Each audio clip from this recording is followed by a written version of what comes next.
Very good afternoon and welcome. आप देख रहे हैं आपके शेयर हमारी राय। ये प्रोग्राम ऐसा है जहां आपके सवालों के जवाब आप पाते हैं, आपको डिसीजन मेकिंग में हेल्प मिलता है।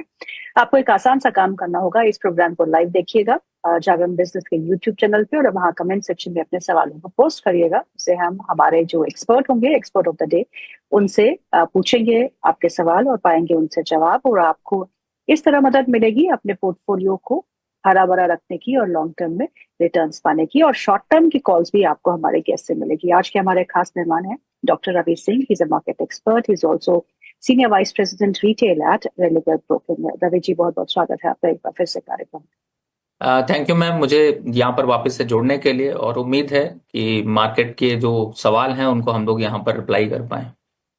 Correct sir. पहले तो ये बताइए, आप कितने सरप्राइज्ड है इस अच्छी सी रिकवरी और तेज सी रिकवरी से? देखिए, काफी अच्छा रहा। अगर आप देखें तो ये रिकवरी तो जरूर रही, लेकिन जितनी रिलायबिलिटी है उतनी रिलायबिलिटी यहाँ पर नहीं नजर आ रही। और 23,800 एक स्ट्रॉन्ग रेजिस्टेंस है जिसपे कि आपको प्रॉफिट बुकिंग की यहाँ पर राय दूंगा। ओके। ज्यादातर स्टॉक्स में आपको यहाँ पर थोड़ा सा प्रॉफिट बुकिंग करनी चाहिए। जो अभी ये थोड़ा सा एक डाउनवर्ड मोमेंटम प्रॉफिट बुकिंग चल रही है, ये आने वाले 2-3 दिनों में और गहराएगी। यानी कि आप वापस से थोड़ा सा डाउनवर्ड चैनल देखने को मिलेगा, वापस से 23,300 तक के लेवल देखने को मिलेंगे। लेकिन ओके। साइड पे जो रेजिस्टेंस है वो 23,800 का आप कहीं ना कहीं से वर्क कर रहा है, और मुझे लगता है उन लेवल्स पर वापस से एक बार को प्रॉफिट बुकिंग करनी चाहिए। बिल्कुल आपने सही कहा कि इस रिलायबल कितनी है ये रैली, इसका कुछ पता नहीं। बिकॉज अगर आप एफएनओ के शेयरों में भी देखिए, तो जो एफएनओ में कामकाज करते हैं फ्यूचर्स में, जिनका आप डेरिवेटिव ट्रेड कर सकते हैं, उसमें से हैंडफुल ऑफ द स्टॉक्स, यानी 30 to 40 स्टॉक्स ही है जिनमें अच्छे वॉल्यूम्स के साथ एक अच्छी रिकवरी देखने को मिल रही है। वॉल्यूम्स जो है मोस्टली मिसिंग है as far as the markets are concern. FIIs की वापसी एक पॉजिटिव ट्रिगर हो सकता है। देखना ये होगा कि कब तक वो इस मार्केट में निवेश करते हैं और कहाँ निवेश करते हैं। सो रवि जी, लेकिन हम अगर इस रैली में देखें, पिछले 10 दिन की बात भी करते हैं, तो सबसे ज्यादा फास्ट रिकवरी जो है वो पीएसयूज में भी देखने को मिली। चाहे वो डिफेंस हो, चाहे वो रेलवेज हो, चाहे वो यूटिलिटी सेगमेंट हो, चाहे वो पावर स्पेस हो। डिफेंस, ये पीएसयू स्पेस में जहां आप दूर रहने की सलाह दे रहे थे, अब आपका नजरिया बदल गया है, या फिर आप अभी भी कहेंगे कि नहीं, स्टे अवे? देखिए मैम, लास्ट जब वीक हम लोगों ने शो किया था तो मैंने सिर्फ ये कहा था कि इन लेवल्स पर जो अभी आपको पीएसयूज दिखाई दे रहे हैं, चाहे वो डिफेंस में या फिर बैंकिंग काउंटर के हों, इनमें 10-20% पोजीशन को ऐड करिए। और अगर आपने पोजीशन को ऐड किया है तो उन पोजीशंस पे आप प्रॉफिट बुक कर लीजिए, क्योंकि वापस से थोड़ा सा गिरावट दिखाई देगी। और जहां तक पुल बैक है, देखिए ये छोटे छोटे पुल बैक आते रहेंगे। 40% जब पीएसयूज गिरे हैं तो 10-5% का पुल बैक आना कोई बहुत स्ट्रांग स्ट्रेंथ नहीं शो करता। लेकिन समझदारी उसमें है जो आप इसको फॉलो करता है कि यहाँ पर स्ट्रैटेजी को यूज करे। जैसे कि अगर कहा गया कि 10-15% वापस इंक्रीज करिए, और वापस अब मैं कह रहा हूं कि उन पे आप प्रॉफिट बुक करके निकलिए, तो उससे क्या होगा कि आपका जो पहले का बाय है उसका एवरेज प्राइस थोड़ा सा नीचे आएगा, जिससे कि मार्केट में आपको जो मार्केट का मोमेंटम उसका गेन होता हुआ नजर आएगा। फिलहाल अभी के हिसाब से स्ट्रैटेजी में एक बार पार्शियल प्रॉफिट, जिन स्टॉक्स में आपको प्रॉफिट आ रहा है या लॉस रिकवरी हो गई है, जीरो पे खड़े हैं, मुझे लगता है एग्जिट होना चाहिए। करेक्ट। चलिए सवाल जवाब का सिलसिला शुरू करते हैं। आपके आने से ही सवाल आना बिल्कुल शुरू हो जाते हैं। कमलेश जोशी जी का सवाल है पहला, जैकॉप को लेके, और वो बोलते हैं कि जैकॉप में कब बढ़त आएगी, प्लीज बता दीजिए। और उनके पास आरईसी है, जो उनका खरीदारी का प्राइस है 413 रुपीज पर शेयर। दोनों ही स्टॉक्स पे आपकी राय मांग। देखिए, जय क्रॉप को तो कहूंगा कि बिल्कुल एग्जिट कर लीजिए, क्योंकि ये स्टॉक अभी गिरावट पे है, और अभी गिरावट तो जितनी दिख रही है उससे और बढ़ सकती है। ये करीब 75 से 80 के भाव दिखा सकता है, जो बड़ी गिरावट है। मुझे लगता है यहाँ पर एग्जिट होना चाहिए और ओके। दूसरे स्टॉक की तरफ मूव करना चाहिए। चाहे तो आप फैक्ट की तरफ मूव कर सकते हैं या फिर एनएफएल को यहाँ पर देख सकते हैं। दूसरे स्टॉक की अगर बात करें तो वो आप यहां पर होल्ड करके रखिए, उसमें पैनिक नहीं है। थोड़ा सा करेक्शन जरूर आएगा, लेकिन वापस रिकवरी के संकेत ज्यादा दिखाई देते हैं। एक अच्छा स्टॉक, एक बुरा स्टॉक, तो आरईसी को अगर एवरेज करना है तो वापस वेट करिए। 380 और 400 के लेवल्स पर वापस से एवरेज किया जा सकता है, या फिर जैक क्रॉप को काट करके भी आप आरईसी ले सकते हैं या पीटीसी इसकी जगह पे ले सकते हैं, लेकिन 380 और 400 के बीच में। जी। पुष्पेंद्र सिंह जी का सवाल है, वो पूछ रहे हैं, क्या मैं अडानी ग्रीन एनर्जी को करंट मार्केट प्राइस पे खरीद सकता हूँ? देखिए अभी मुझे लगता है कि मार्केट में एकदम जाके फाइट करने की जरूरत नहीं है। आज मार्केट डाउन है, अभी ये 850 के आसपास के लेवल आएंगे, उन लेवल्स पर आता है तो बाय कर सकते जी। विजय कुमार जी का सवाल है, वो पूछ रहे हैं सर मेरे पास पारादीप फॉस्फेट 101 के लेवल का है और चंबल फर्टिलाइजर 545 रुपए में लिया था। मुझे टारगेट बता दीजिए कि शॉर्ट टर्म का क्या हो सकता है। हैं। 135 के आसपास प्रदीप फास्फेट जा सकता है, और जहां तक चंबल फर्टिलाइजर की बात करें तो मुझे लगता है थोड़ा सा प्रॉफिट बुकिंग आएगी, लेकिन फिलहाल बने रहिए। मुझे आने हम्म। वाले 2-3 महीने में एक अच्छा मोमेंटम देखने को मिल सकता है, अगर 8 से 10% की रैली और बन सकती। तो चंबल हम्म। फर्टिलाइजर 680 के आसपास आता है तो प्रॉफिट बुक करें। और चंबल फर्टिलाइजर में आज एक नया 52 हफ्ते का उच्चतम स्तर भी बनाया है, तो 52 वीक हाई की जो लिस्ट बिल्कुल गायब हो चुकी थी रवि जी, अब वो आना शुरू हो चुकी है। You can now see that 52 week high में कुछ और काउंटर्स जो है वो एंटर कर रहे हैं, तो जिसमें चंबल फर्टिलाइजर भी एक काउंटर है। फर्टिलाइजर स्पेस में काफी अच्छा एक रुझान देखने को मिल रहा है। अगला सवाल ले लेते हैं, और ये भी विजय जी का ही है। वो पूछ रहे हैं कि इंजीनियर्स इंडिया उनके पास है एट द रेट ऑफ 229, और हुडको उनके पास है एट द रेट ऑफ 268। मुझे क्या एवरेज करना चाहिए? देखिए इंजीनियर इंडिया पे तो अभी मैं एवरेज करने की राय नहीं दूंगा, थोड़ा कंसोलिडेट होने दीजिए।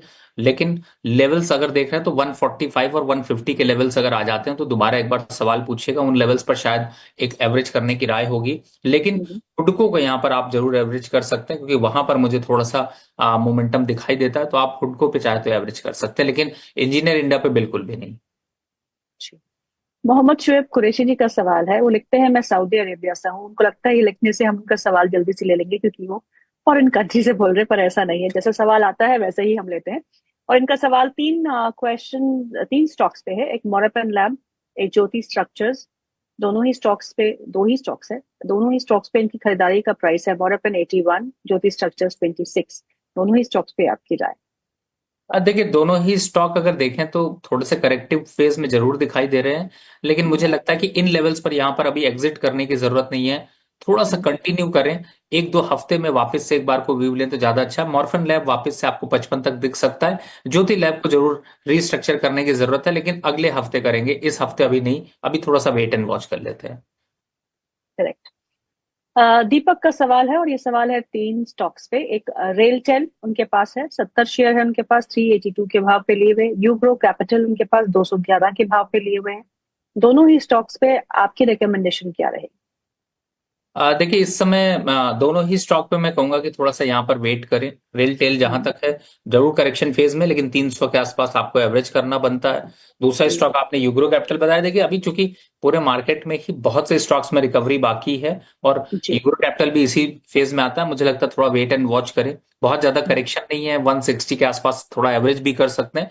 वापस हम्म। से आपको 200-220 के भाव देखने को मिलेंगे, तो लॉस बुक करने की जरूरत नहीं है, वेट एंड वॉच। हम्म। अंकुर मोदी जी का सवाल है। वो पूछ रहे हैं कि जमुना ऑटो एंड प्रोटीन ई, इन दोनों ही स्टॉक्स पे क्या करना चाहिए? देखिए जमुना ऑटो भी एक साइडवेज सही चल रहा है, और अभी 70 रुपए तक जा सकता है, तो एवरेज करने की राय नहीं है। लेकिन फिलहाल हम्म। अभी यहाँ पर पोजीशन को होल्ड रखें, 70 के नीचे जाता है तो यहाँ पर जो है वो आपको वापस से पोजीशन रिविजिट करनी पड़ेगी। और जहां तक प्रोटीन ई की बात है, देखिए स्टॉक अभी कंसोलिडेशन फेज में है, करंट लेवल्स पर भी थोड़ा अट्रैक्शन दिखा रहा है, तो थोड़ा वेट कर सकते हैं अभी। यहाँ पर ज्यादा कुछ एक्टिविटी करने की जरूरत नहीं है, थोड़ा wait and hold and wait करें। जी। मोहित पाल सिंह जी का सवाल है, बहुत ही इंटरेस्टिंग सवाल है। उन्होंने आईओसी परचेज किया 2022 में। Price after bonus adjustment is 77. Received dividend of rupees 21 per share till date. Effective value per share is 56. Time horizon is 2 years. आप मुझे बता दीजिए क्या करना चाहिए। Very good calculation. It's very happy to see कि लोग अपना रिसर्च करते हैं और कैलकुलेट करते हैं कि उनका इफेक्टिव प्राइस क्या है। देखिए मुझे लगता है कि ये स्टॉक ऐसा है जिसे खरीद दीजिए, मस्त रहिए, थोड़ा सा डिविडेंड भी आपको आता रहता है, धीरे धीरे बोनस भी मिलता रहता है। ये है एसआईपी स्टॉक, इंडियन ऑयल है, बीपीसीएल है, आपका गेल है, आईजीएल है। ये सारे स्टॉक्स को मुझे लगता है कि लोगों को सट्टेबाजी या ट्रेडिंग के लिए नहीं यूज करना चाहिए। करेक्शन जरूर आता है, लेकिन करेक्शन के बावजूद आपको धीरे धीरे करके आपको बोनस या डिविडेंड या फिर वापस उस प्राइस पे आ जाता है, तो मुझे लगता है अच्छी स्ट्रैटेजी है। बिल्कुल एसआईपी मोड में इन्वेस्टमेंट करना है तो करिए, 165 का टारगेट जल्द ही देखने को मिलेगा। अखिल मंडल का सवाल है। उनका सवाल है एचएएल पे। और HAL में तो बहुत ही अच्छी रिकवरी देखने को मिल रही है, हालांकि गिरा भी, बड़ी शार्प एक करेक्शन भी देखी है हमने। उनका बाइंग प्राइस है 3850। मुझे क्या करना चाहिए? देखिए, अभी HAL को चूंकि जिस हिसाब से ऑर्डर इंक्रीज हो रहे हैं और अभी रिसेंट भी न्यूज पे काफी अपडेशन देखने को मिल रहा है, तो मुझे लगता है हम्म। बिल्कुल वेट करिए सर। 4400 के लेवल दिखाई देंगे, किसी दूसरे की मत सुनिए, ये सब स्टॉक्स लॉस लेने के लिए नहीं है। और अगर डिप आता है तो घबराइए नहीं, बाय करने में पीछे मत हटिए। जब भी आप बाय करेंगे थोड़ा लंबा विजन रखेंगे, आपको वापस से मोमेंटम दिखाई देगा। आपने देखा पीछे अभी 3400 3200 के बाद से क्या रिवर्सल आया, 2 दिनों में जी। 1000 रुपए का लेवल आ गया। तो मुझे लगता है कि यहां पर एवरेज करने के लिए अगर सोच रहे हैं तो थोड़ा सा रुक जाइए, लेकिन 4400 तक के लेवल्स आपको जल्द देखने को मिलेंगे। ओके। नारायण मालपानी जी का सवाल है, ये सवाल है ऑनबोर्ड टेक्नोलॉजीज पे। बाइंग रेट उनका 276 रुपए का है, क्वांटिटी उनकी 3000 के आसपास की है, जानना चाहते हैं क्या करना चाहिए। On board right? Yes, Onward technologies, ONWARD, when I have to see it। Onward tech right. जी, देखिए स्टॉक इस समय चल रहा है 282 के पास, अच्छा है। 272 रुपए का स्टॉप लॉस डालिए। टारगेट अगर देखते हैं तो 305 और 310 रुपए का टारगेट देखने को मिल सकते हैं। सही जगह खरीदा है। ऐसा टेक्नोलॉजी का कुछ तो स्टॉक चल रहा है, मुझे लगता है चलने दीजिए। प्रॉफिटेबिलिटी के लिए 310 के आसपास आता है तो चाहे तो प्रॉफिट बुक करें, नहीं तो वापस से मैडम को तंग करिए, पूछिए क्या आगे नया टारगेट आने वाला है। जी। अ, अभय का सवाल है, और सवाल है जमुना ऑटो पे। हम जमुना ऑटो को तो हमने एड्रेस कर लिया था। दूसरा सवाल है इनका कैनरा बैंक है, इनकी खरीद है 99 रुपए पे। जानना चाहते हैं 3 साल के लिए अगर मैं निवेशित रहूं इन दोनों ही स्टॉक्स में तो क्या सही रहेगा? बिल्कुल सही है सर। देखिए थोड़ा बहुत करेक्शन आएगा और कैनरा बैंक 85 82 के लेवल दिखा सकता है। उन पे आता है तो थोड़ा SIP मोड में इन्वेस्टमेंट करते रहिए। स्टॉक अच्छा है, यहाँ पर वेट करिए। 3 साल के हिसाब से विजन से बहुत अच्छा है। संजीव आनंद का सवाल है, very good afternoon sir, can I buy PG Electroplast, HPL Electric at these levels? अब फिलहाल तो अभी नहीं रिकमेंडेशन है, मुझे स्टॉक अच्छा नहीं लग रहा है। थोड़ा सा यहाँ पर करेक्टिव मोड दिखाई दे रहा है। 800 के आसपास आएगा तो सर जरूर बिल्कुल बाय करने के लिए पूछिएगा, लेकिन बाय मत करिएगा। 800 पे शायद थोड़ी कंसोलिडेशन देखने को मिले, हो सकता है अट्रैक्टिव हो, लेकिन अभी के हिसाब से तो बिल्कुल नहीं। किरण का सवाल है, sir this year I profit 2.20 के, 2.20 के is 22,000 right, and portfolio loss 60,000, book it at tax for this year. I don't know क्या पूछना चाह रही हैं वो, बड़ा हाँ, ही वो है। वो ये पूछ रही हैं कि उन्होंने पोर्टफोलियो में लॉस किया है और ट्रेडिंग में आई गेस प्रॉफिट किया होगा, तो क्या मुझे टैक्स लायबिलिटीज कैसे बढ़ेंगी? मैं समझ गया, मैं बता देता हूँ। आप एक हम्म। काम करिए, जिन जिन टोटल स्टॉक का कर लीजिए और जिन का प्रॉफिट है, वो हम्म। आप पोर्टफोलियो के 22,000 के, जिसमें टोटल दो दो चार पांच 10 स्टॉक है, उनको टोटल करिए। अगर उसका टोटल 22,000 है तो उसको काट दीजिए सौदा, और उसको हम्म। 31 मार्च के बाद बाय कर लीजिएगा, कोई परेशानी नहीं है। तो हम्म। इससे क्या होगा कि आपका 22,000 जो इनकम है वो लॉस में एडजस्टमेंट में चली जाएगी और आपकी जीरो इनकम हो जाएगी। तो यही कहने की हम्म। कोशिश कर रही हैं। वो स्टॉक हम्म। अगर आप 31 के बाद भी बाय करेंगे तो कुछ नहीं होने वाला, वापस आपको मिल जाएंगे, कुछ बहुत बड़ी रैली नहीं हो जाएगी। जी।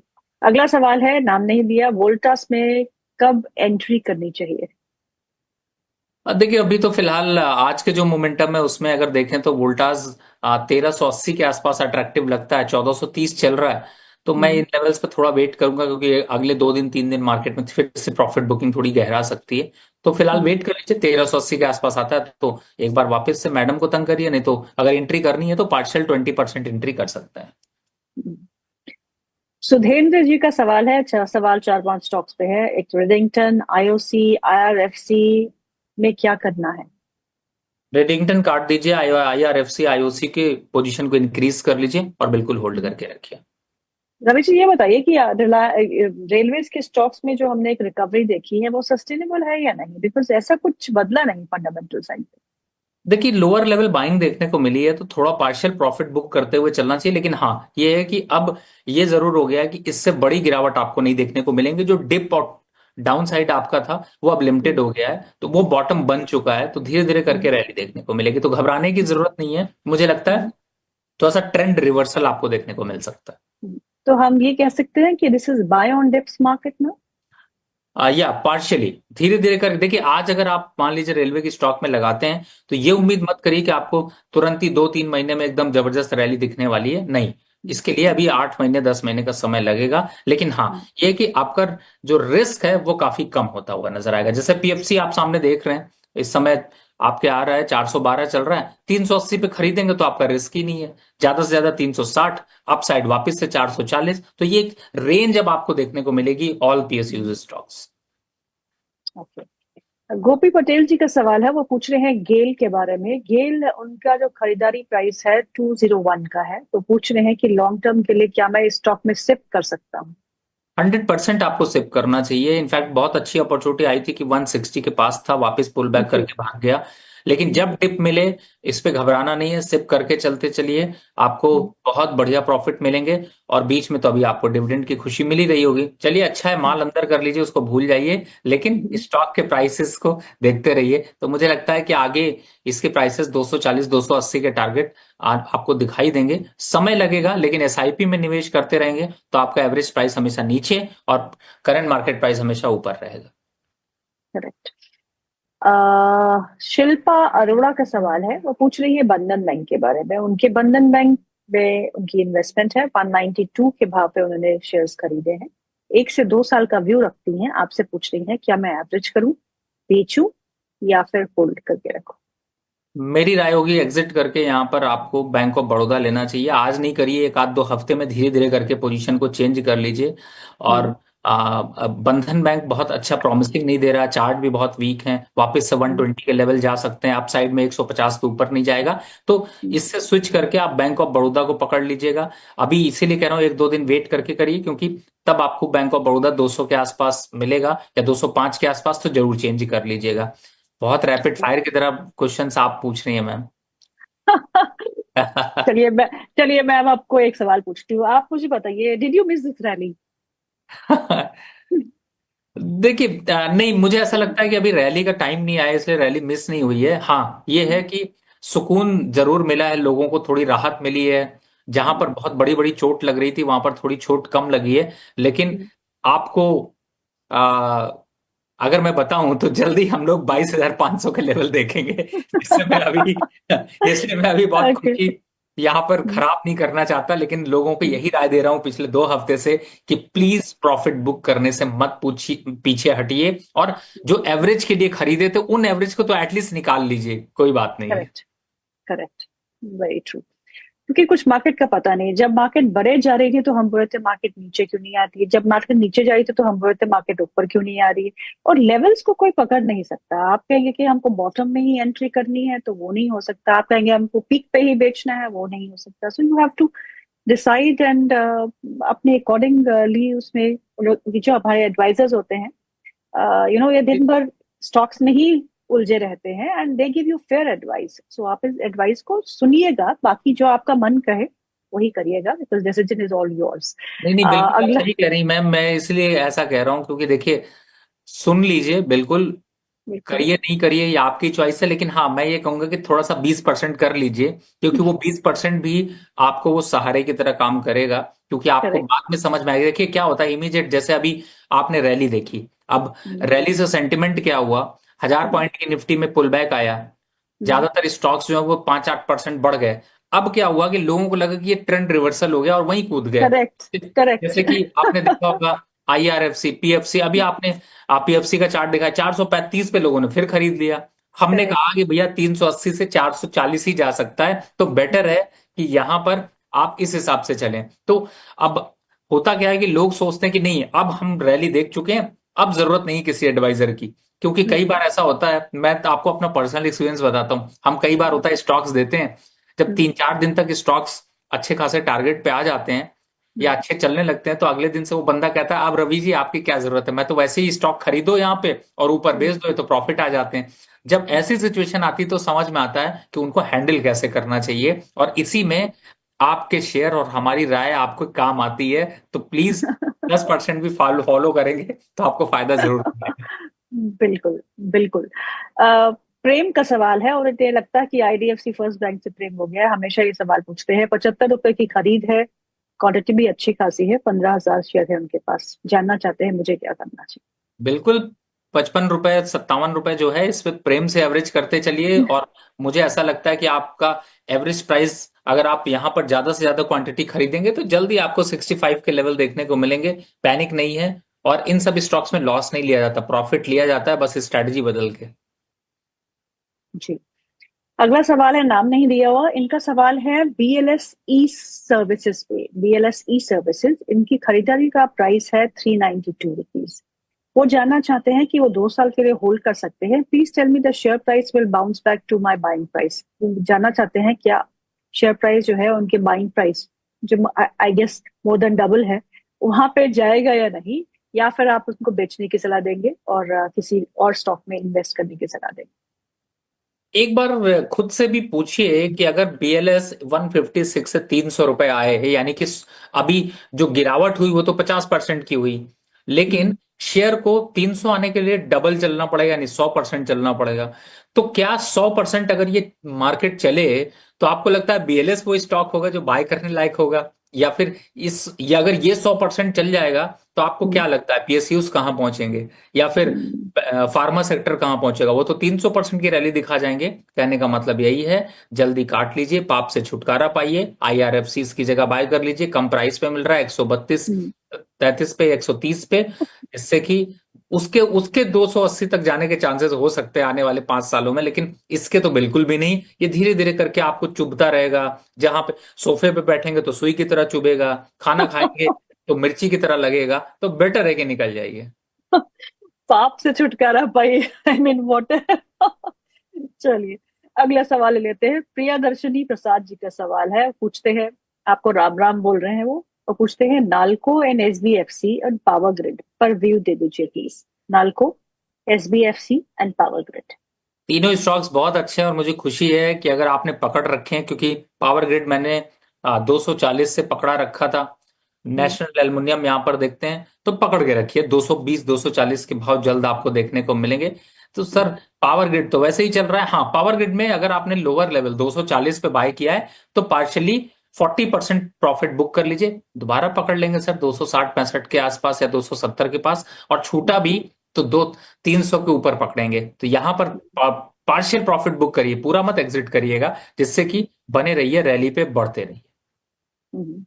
संदीप जी का सवाल है, जो अपने आप को सैंडी जी बोलते हैं। Very good afternoon Ravi sir, please give me your view on Birla Corp. देखिए, बिरला कॉप फिलहाल देखिए एक ऐसा स्टॉक है जो सैंडी जी आपके साथ बिल्कुल मेल नहीं खाता है, और ये स्टॉक पूरी तरह से डाउनवर्ड चैनल पर है। मुझे ऐसा लगता है यहां पर एग्जिट कर लीजिए, गोदरेज कंज्यूमर इसकी जगह ले लीजिए, ज्यादा अच्छा स्टॉक है। क्या हमने रवि जी गेल को डिस्कस किया? जी बिल्कुल, गेल पे मैंने टारगेट बताए हैं कि आपको लॉन्ग टर्म यहाँ पर 220 तक के टारगेट मिलेंगे। 175 चल रहा है, लेकिन फ्रेश बाय के लिए इसको एसआईपी मोड पे करिए, और 165 के आसपास, 170 के आसपास लीजिएगा तो ज्यादा बेटर है। गोपी पटेल जी ने बिल्कुल स्पैम कर दिया है, वो गेल पे ही पूछे जा रहे हैं। सो गेल इज ऑलरेडी एड्रेस्ड। आपने अगर नहीं सुना हो पटेल जी, तो प्लीज आप इसकी रिकॉर्डिंग देखिएगा। So we have addressed it twice now. Prem sir का भी हमने कर लिया है, IDFC first bank, so you need not send it again. Kiran ji का सवाल ले लेते हैं। उनका 2,20,000 का प्रॉफिट है, और अच्छा एडजस्टमेंट, अच्छा वो 22,000 का नहीं था, वो 2,20,000 है। Now she is written the message, 2,20,000 का उनको प्रॉफिट है, एंड लॉस 60,000 का है इन पोर्टफोलियो। तो एडजस्टमेंट कैसे होगी? देखिए, बाकी तो आपको टैक्स देना पड़ेगा, 60,000 ही आपको बेनिफिट मिल सकता है, तो आप पोर्टफोलियो काट लीजिए, 60,000 का लॉस एडजस्ट कर लीजिए, और 31 मार्च के बाद वापस से बाय कर लीजिए। Okay, most of the stocks I think repetition बहुत हो रहा है। आईडीएफसी फर्स्ट बैंक के बहुत सवाल आ रहे हैं। टेकपाल भाटिया जी का सवाल है, वो आलोक इंडस्ट्रीज के बारे में पूछ रहे हैं। आई थिंक ये स्टॉक जो है ना, रिलायंस के नाम पे बहुत बिका है, और आलोक इंडस्ट्रीज करंट सिनेरियो क्या है, बता दीजिए। देखिए, जितना अच्छा आपका नाम है तेज साहब, उतना ही सुस्त स्टॉक आपने बाय कर रखा है। मुझे ऐसा लगता है कि वापस 17-18 रुपए आता है तो पाप से छुटकारा पाइए। कहाँ ये सब स्टॉक 15 रुपए के स्टॉक चलने वाले, 5-7 रुपए वाले स्टॉक चलते नहीं है, आप उसे परेशान करते हैं रोज, आपको हिलाते डुलाते हैं, लेकिन मुझे लगता है आलोक इंडस्ट्रीज में वो दम नहीं है। अच्छे स्टॉक्स बाय करिए सर, निफ्टी 200 बाय करिए, निफ्टी 500 बाय करिए, पर उससे नीचे मत जाइए। गोपी जी फिर से सवाल भेज रहे हैं, वो कह रहे हैं कि बजाज हाउसिंग और जियो फाइनेंशियल में क्या करना चाहिए।